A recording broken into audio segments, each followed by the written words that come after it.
大哥被贬出京前1日，为了捞他，我爬上了龙床。皇帝眯着双眼，户部侍郎这是何意？陛下，微臣大哥留在京中有用。转月，大哥被贬，我再上龙床。转年，大哥再被贬，我摆烂了。大家好，欢迎收看达达听书。户部侍郎，圣上让奴才提醒您，明日苏家大爷就要出京了。此时我正在看各部送来的批款申请，当即划掉了扩建后宫的奏请。户部侍郎，您莫要使性子，害了苏家大爷啊！我扔掉手上的笔，语气不甚在意。高公公，我马上便要议亲，着实无暇分心。大哥成日惹陛下不快，早点出京也是好的。高公公吓得脸色惨白，侍郎要议亲？您怎么能议亲呢？您这……我继续办公，只当他不存在。当初我一心报效家国，男扮女装，因给大哥求情，不慎被皇帝发现女儿之身，从此便在捞大哥爬龙床的路上一去不复返。如今累了，瞧谁都烦，尤其是我那整日就知道骂人吃的大哥。高公公还有事？高公公吓得踉踉跄跄跑了。不多时，小太监跑来传话，说是陛下召见。我带着随身办公物品，悠哉出宫回家了。当晚，皇帝翻了我家院墙。你要议亲？我瞧着他那张漂亮的不像话的脸，便有些心神不稳。枉我自命不凡，没想到竟也是个喜好美色的凡夫俗子。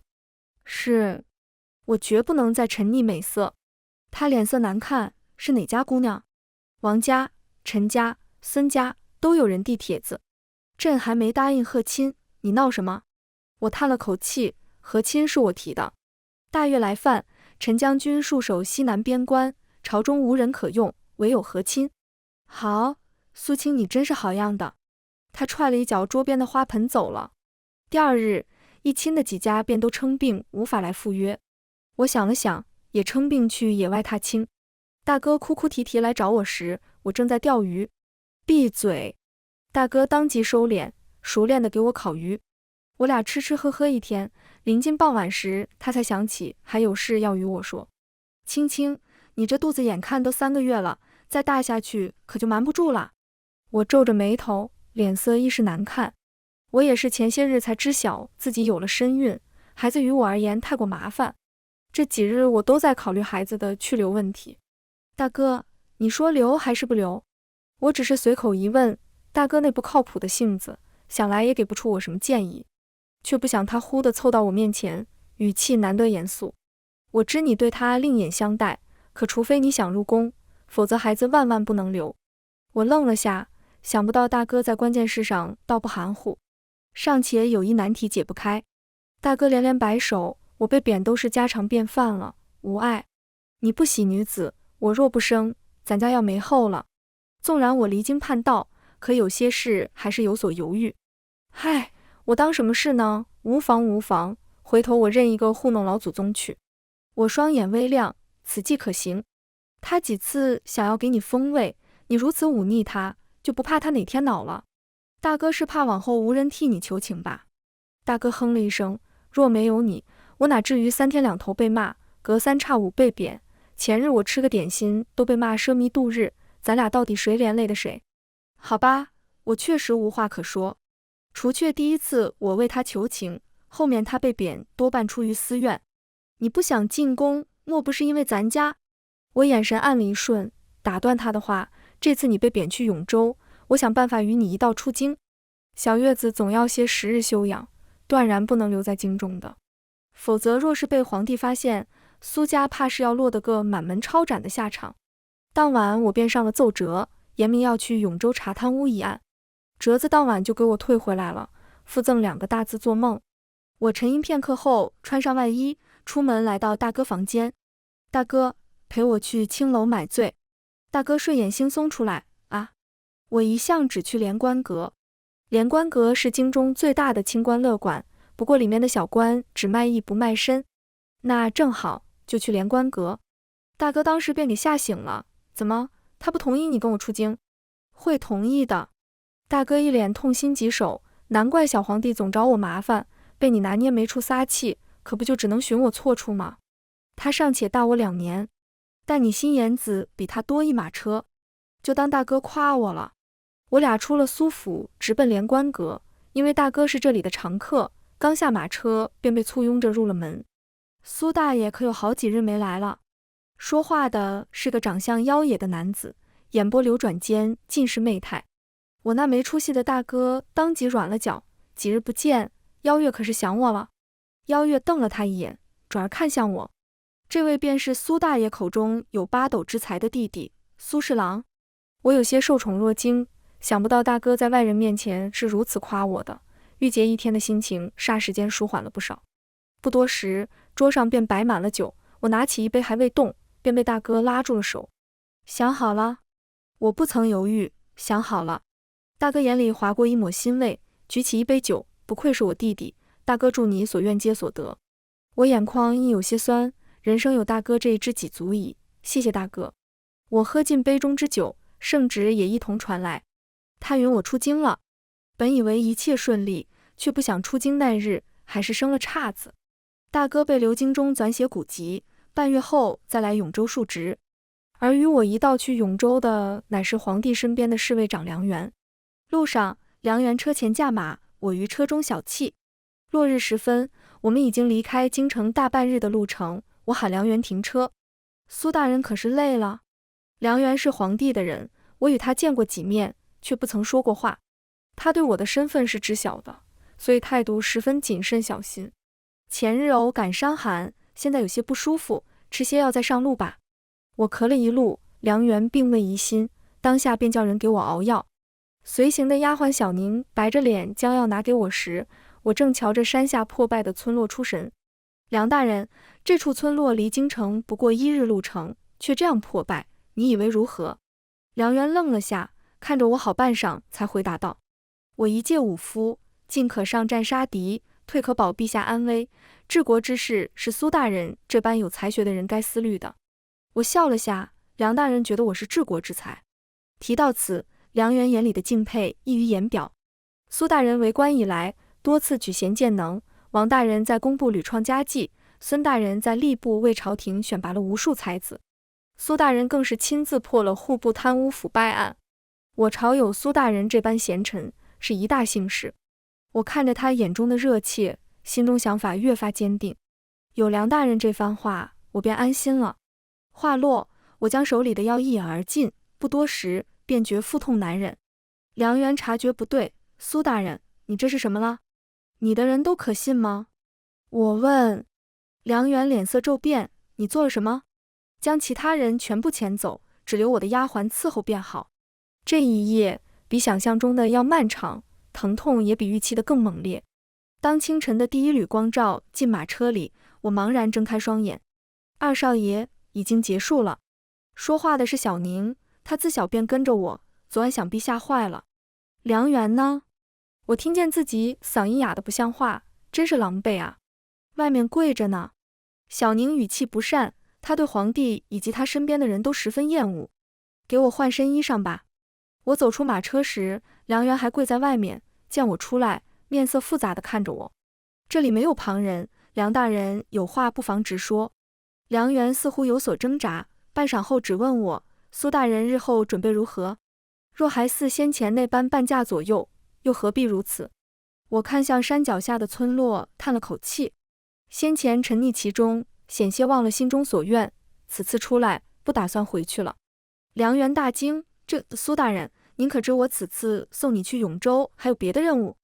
我勾了下唇，他怕我跑，派你来监管我的吧？您知道，这世上最了解我的人，除了大哥，还有一人，便是那九五至尊的皇帝赵谦。这也是他扣下大哥的原因，他怕我此次出京再也不回去了。梁元几次张嘴，最后只道：陛下是不会放您走的，他会同意的。不同意又能如何呢？他能带回去的只有我的尸体。他千错万错，不该派心中有大志的梁元来监视我。我们再次出发，梁元看我看得更紧，几次欲言又止，不知藏了什么心事。第3日，路遇大雨，将车队困在了荒郊的客栈。天字号房。二少爷，这里也太破了，哪是你能住的？小宁抱怨着。这里荒无人烟，能有一处容身之所已是不易。说话间，门外响起急促的敲门声。苏大人，你在吗？是梁元。我打开房门，何事？我们被包围了。梁元面色凝重。冲着我来的？这些年我确实得罪了不少人，但此次出京很隐秘，该不会有人知道才对。对方尚未有人露面，未曾露面便不是来找我的。客栈还有什么人？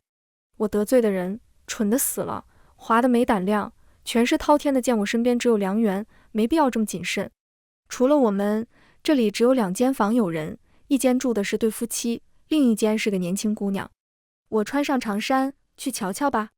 我们先去找的那对夫妻，很朴素的老实装扮，说是要去锦州探亲，瞧着没什么问题。找到年轻姑娘那间房，敲了半天门，才有人应声。何人？对方语气谨慎，声音带着明显的颤音，该是他无疑了。姑娘可得罪了什么人？我问得直白，梁元在一旁急得恨不得亲自开口。半晌后，里面传来女子啜泣的声音。我耐心等着，直到房门被推开。他见到我先是愣了下，随后恳求道：公子，能请你帮个忙吗？女子面容憔悴，眼神带着视死如归。说来听听吧。她当即跪在了我的面前，奴家翠微，是永州爱乐坊的歌姬，得罪了大人物，今日怕是难逃一劫，恳请公子替我保管一样物品。我有些意外，一个歌姬值得对方如此大动干戈。只是保管？他临危相授，必定是极其重要的东西。翠微郑重点头，是，公子将此物保管好，万不可示人，奴家愿意将这些金银财宝全部赠与公子。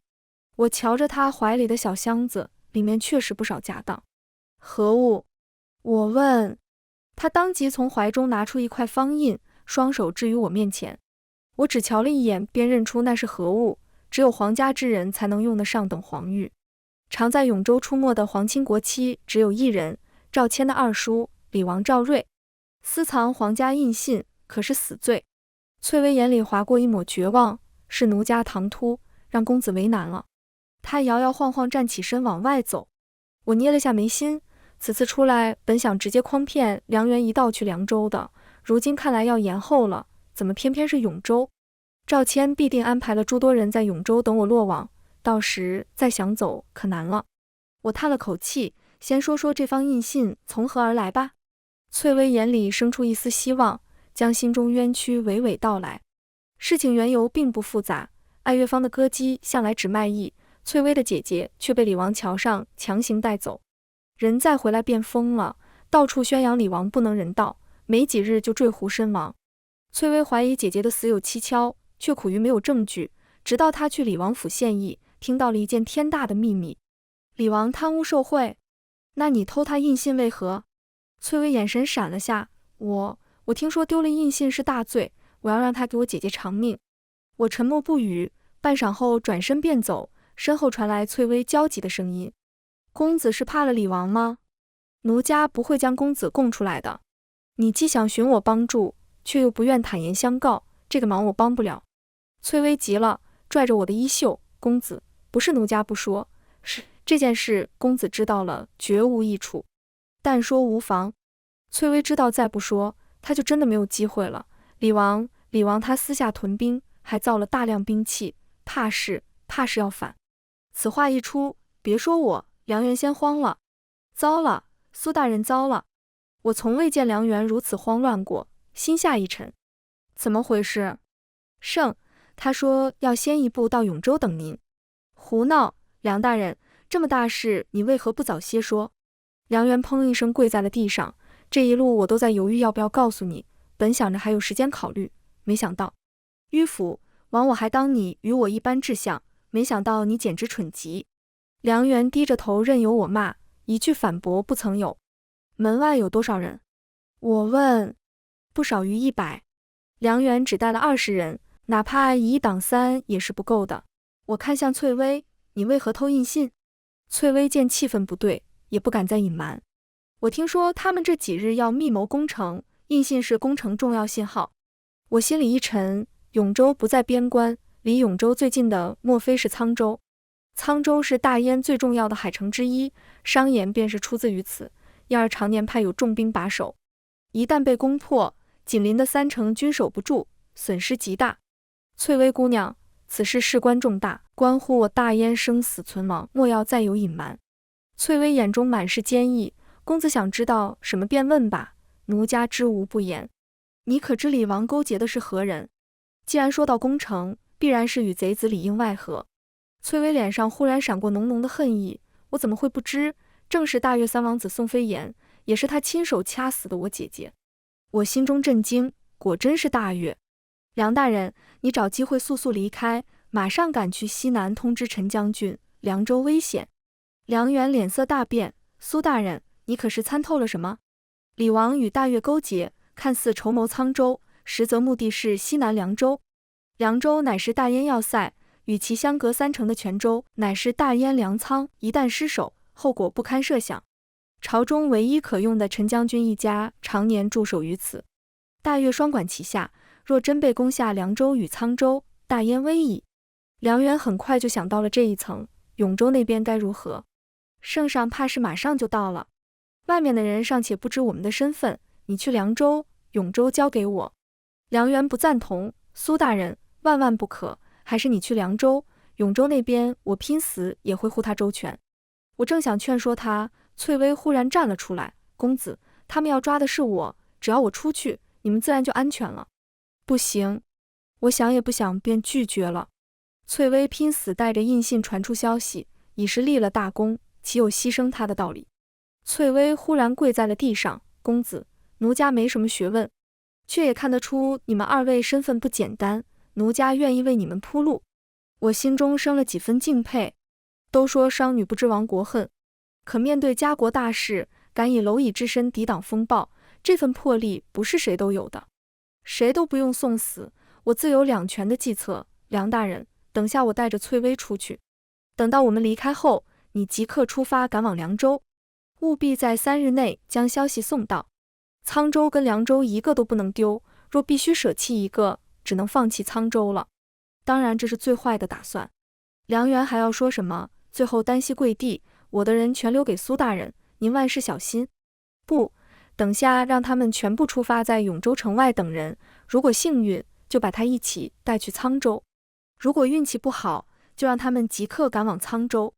可是，一切听我指挥，记得让你的人飞鸽传书给御林军，他在哪边去哪里支援。沧州是赵谦曾经的封地，对沧州地形十分了解，有他在，沧州自然保得住。可若他被困永州，御林军就是最后的王牌了。一炷香后，翠微拿着包袱鬼鬼祟祟走出客栈，很快就被蹲守的人抓住。他们便寻无果后，将刀架在了翠微的脖子上。东西在哪？翠微吓得脸色惨白。我将东西偷偷放到客栈一位公子身上了。男人面色一沉，进去搜。天字号房。小宁，跟着我让你受委屈了。公子，你说的是什么话？小宁的命都是公子救的，是死是活小宁都跟着您。我无奈一笑，房门忽然被人推开。你们是谁？为何私闯我家公子房间？来人也不回答，推开小宁就开始搜了起来，最后却一无所获。他们架着翠微走了进来。东西到底在哪？翠微支支吾吾不肯吭声，直到对方将匕首插进她的肩膀。翠微疼得脸色惨白，我把东西留在永州了，除了我谁都找不到。领头的人脸色难看，冲身后的人挥手，把他们都给我带走。小宁当即拦在我面前，你们是谁？想对我家公子做什么？要钱的话尽管拿去，别伤害我们。对方没了耐心，直接将小宁打晕，将我们所有人都押上了马车。他们住的客栈距离永州本来也只剩下3天路程，对方似乎很着急。快马加鞭，不到1天已经走了一半路程。车上，我依靠在马车上闭目养神，外面忽然响起嘈杂的声音，半晌后有人喊了句：王爷。我猛地睁开了眼睛，还没到永州，李王竟然迎了出来。看来战事迫在眉睫。东西呢？那个女人说把东西藏在永州了，我们正带着她往回赶。外面忽然安静了下来，不多时，只听到一声惨叫：没用的东西，要你有何用？把它拖下去。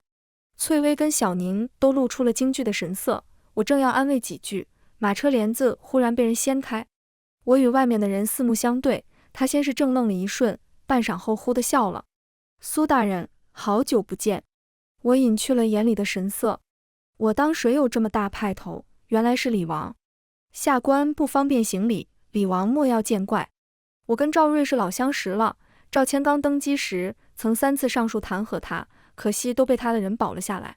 转年他就自请去了封地，这一别就是3年整。没想到再见，竟然是这种境地，也是让人唏嘘。是我招待不周了，还愣着干什么？给苏大人把绳子解开。下了马车，才发现原来我们已经到了永州下边的小镇。苏大人不是应该在京中伺候圣上吗？怎么突然来了永州？我大哥被贬于此，我替他探探路，李王没听说吗？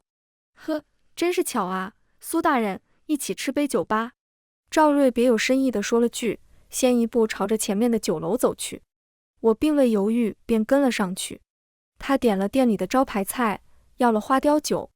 苏大人，还记得我们第一次饮酒吗？自然记得，先皇邀请各位大臣家中未出阁的小姐于后花园赏花，那是下官与李王第一次饮酒。说是赏花，实则是给各个还未婚配的皇子们选妃。当日赵瑞瞧上了宰相家的2小姐，哪知先皇赐封时，那小姐竟说心悦于我，宁可断发也绝不嫁他人。这事当时闹得很大，我出入官场，差点因此断送前程。还是赵瑞亲口替我求的情。那时我对赵瑞印象极好，哪知当晚我便接到了赵瑞过府一叙的请帖。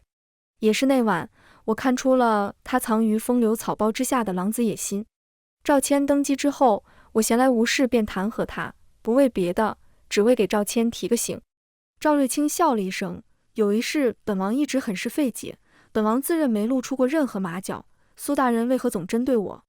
我放下了酒杯，赵瑞这样问，是已经不打算隐藏半分祸心了。当年我去你府上那日，见你吃穿用度全都是最奢华的，但有一支笔却磨损严重，想必是很喜欢，常常使用。那支笔是先皇赠与各位皇子的，寓意执掌乾坤。我在赵谦那里也见过，他曾说先皇赠与这支笔，只为试探个皇子野心。先皇让他们拿着笔随意写下一字，有人写的龙，有人写的德，还有写财的。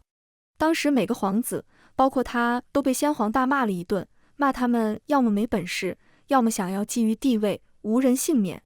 唯独赵瑞，他写下了一个毫无联系的月字。先皇什么都没说，各皇子也只是阴阳怪气了几句。赵谦至今想不通为何赵瑞躲过了先皇的责骂，但我知道，我出入官场时，先皇还在世，他曾给我批注过奏折。月是先皇常用于批改奏折的批注，赵瑞府中挂着当年写下的月字，镶着金边装裱起来，那个字与先皇字迹一模一样。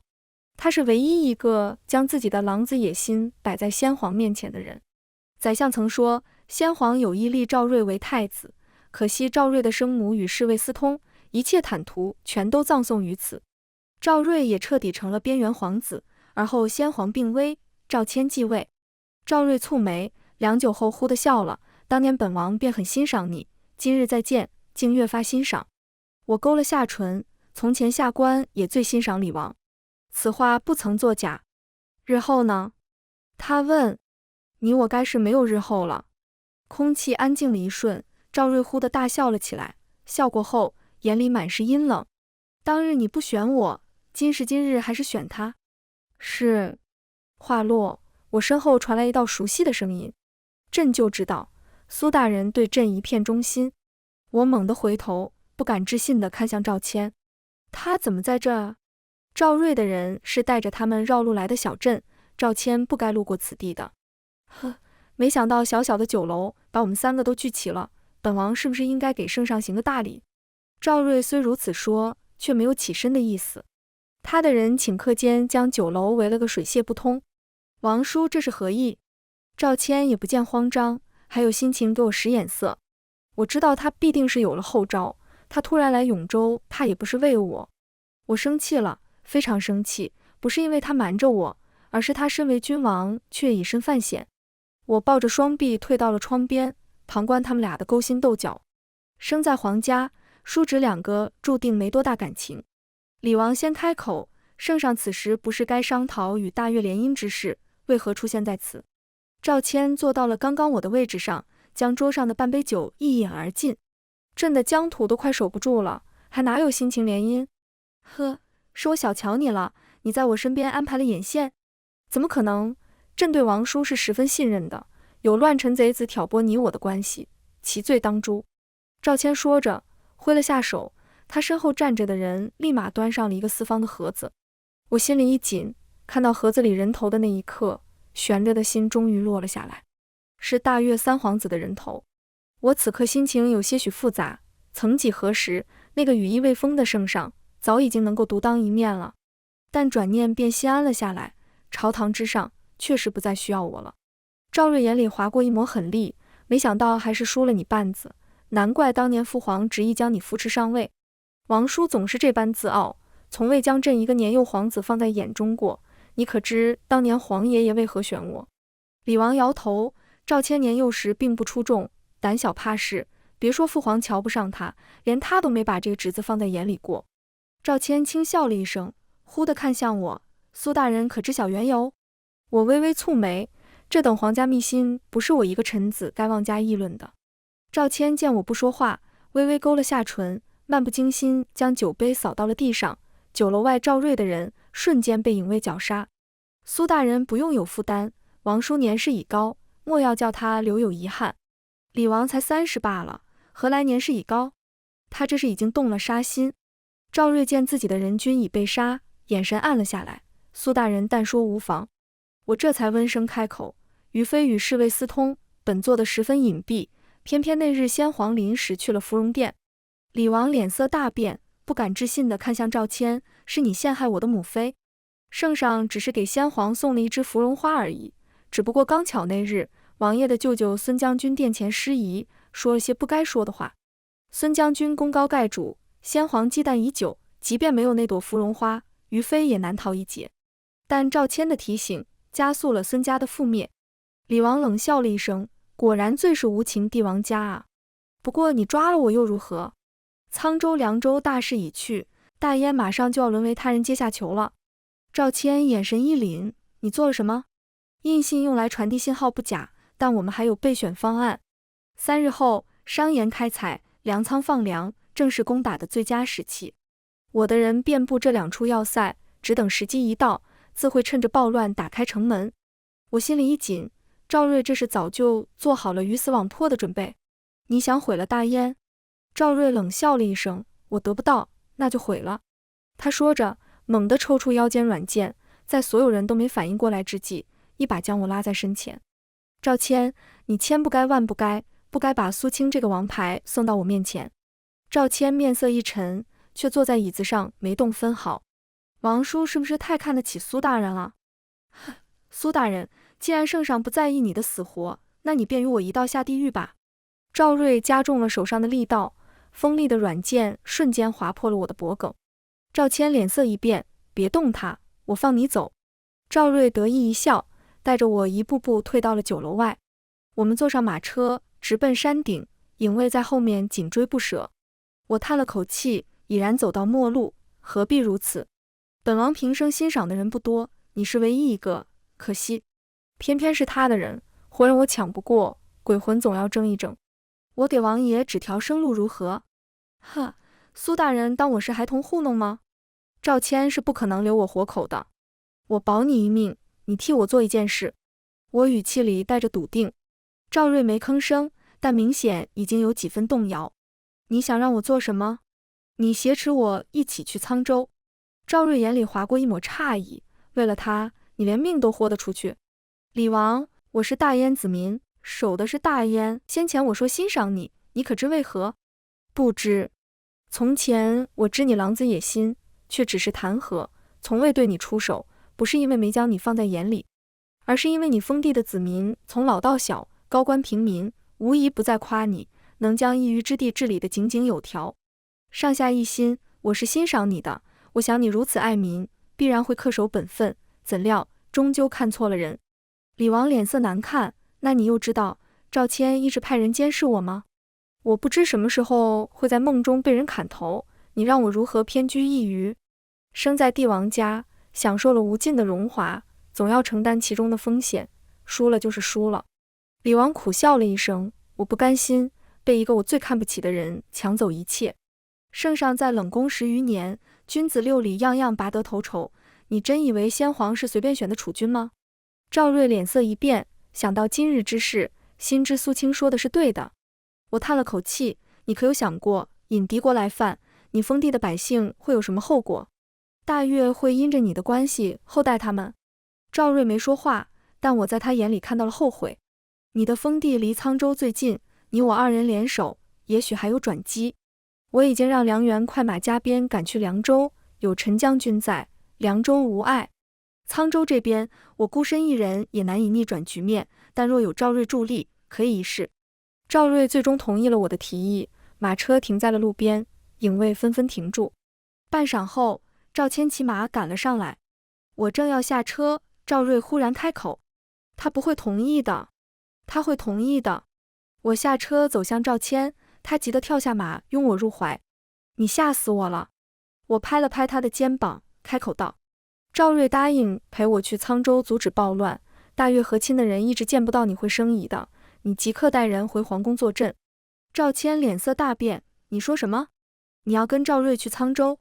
我不同意。沧州以及紧邻的3座城，你不要了？你青青，从前他以为你是男儿身，都敢觊觎你，现在知晓你的身份，肯定没安好心。我有些哭笑不得，我是去办正事的，你能不能正经一点？你从前很欣赏他，我长大之前，你还说见过最俊美的男人就是李王。我没法反驳，这话我确实说过。赵谦见我不肯妥协，只得退了一步，你去可以，但是要答应我，办完事后即刻回宫。我没答应，反而问了他一个问题：翠微是你安排的？赵谦脸色白了几分，心虚的不敢看我。为何故意引我来永州？赵谦猛地搂住了我，委屈道：我怕你一走了之，再也不要我了。我猛地将人推开，你简直是疯了，拿整个燕国留我？我就是疯了，没有你，燕国给赵瑞又如何？我气得说不出话，半晌后叹了口气。你应该知道我心中所愿，这次出来，我不会再回去了。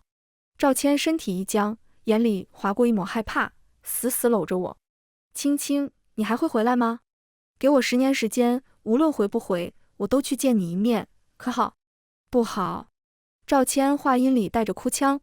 我心中有些不忍，没人知道那个不可一世的君王，在我面前从来只有无助。我杀了那些害你家破人亡的大臣，你别走好不好？赵谦忽然说道。不好，他们都是我亲手举荐的国之栋梁。20年前，苏家被诬陷通敌叛国，满门抄斩，只留下我们兄妹2人。我最初走上仕途，为的是报仇，奈何事与愿违，先皇纵有不足，却也算无功无过。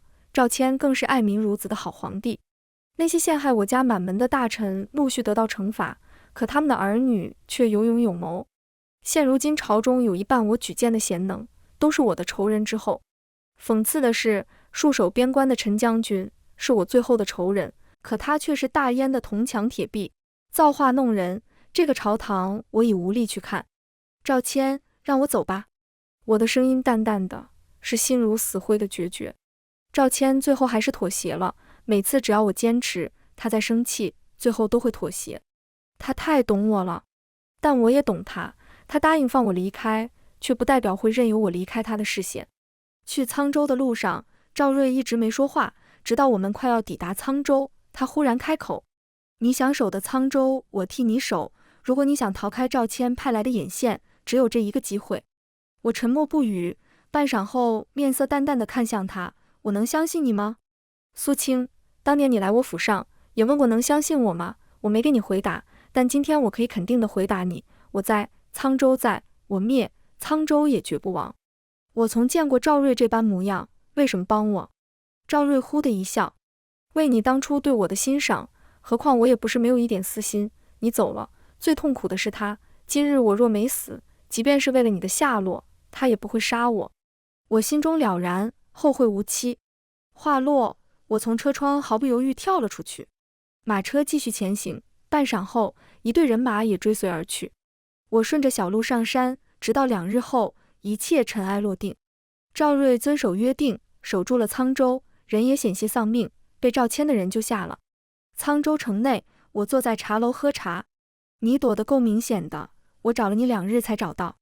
我转头看向扮成女子的大哥，抿唇轻笑，大隐隐于市。现在怎么着？咱们姐弟俩去哪儿呀？我沉吟半晌后说道，大月这次损失惨重，去玩玩。不是吧，弟弟啊，哥哥禁不住你这么折腾啊。3月初3，我与大哥已经在大越逗留了3年整。大越一直比燕国发展得好，这期间我学了不少东西。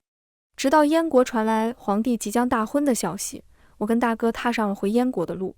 这一路我们走走停停，每到一处地界，便将所学全部倾囊相授。抵达凉州的时候，已经是1年后了。刚进城门，弟弟，你觉不觉得这里不太对劲？我们马上离开。我转身就走，身后却传来一道凉飕飕的声音：苏侍郎别来无恙啊！